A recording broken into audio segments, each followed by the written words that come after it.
going on, everybody? Yes, of course, ring light finally went away. It's probably like my third or fourth one going through, so I guess if anybody wants to give me a gift soon, that would be it. But when it comes to stuff I watched recently, or at least one thing I watched recently, I did want to get into some news about Sinners, which has been one of my favorite movies this last year. Has been already past $300 million worldwide, and that was only on a $90 million budget, and it's one of the highest grossing original films of the past decade, which is really cool. Very awesome that it's still making history, and definitely well deserved, and hopefully, like I said, will be in the Oscar contention at some point next year. And then when it comes to a show I finally finished called The Terminal List, I know it came out like 2022, I want to say that, and then I was interested, but then never watched it, and I watched like a couple episodes, went away from a couple months, and then I went back to it, and I still went like all the way to the final episode, and I didn't finish it, but now I have. So when it comes to the synopsis, it basically is a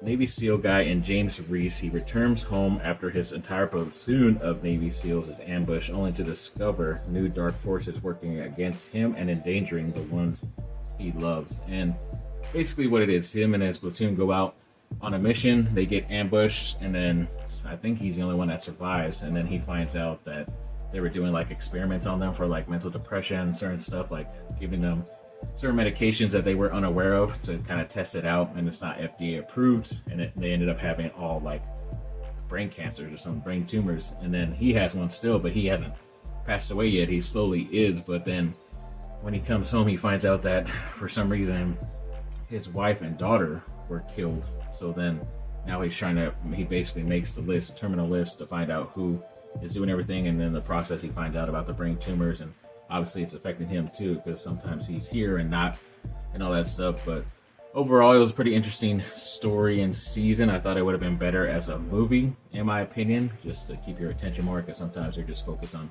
stuff that isn't as important. But I guess back in late like 2023, or actually early 2023, they did renew it for a season 2, but it finally has gone into production, which is pretty crazy, obviously probably due to the writer strikes and all that stuff. And apparently Gabriel Luna is joining season 2 of The Terminal List. Obviously his fame right now is through The Last of Us, playing Tommy on there. But yeah, very good actor. I don't know if he's playing the villain, because he did a pretty good job in that in one of the later Terminator movies. He was the main villain, Terminator, but I don't know, we'll see. It'll be very interesting season 2. But yeah, finally in production, so hopefully we'll get that at some point in the next couple of years.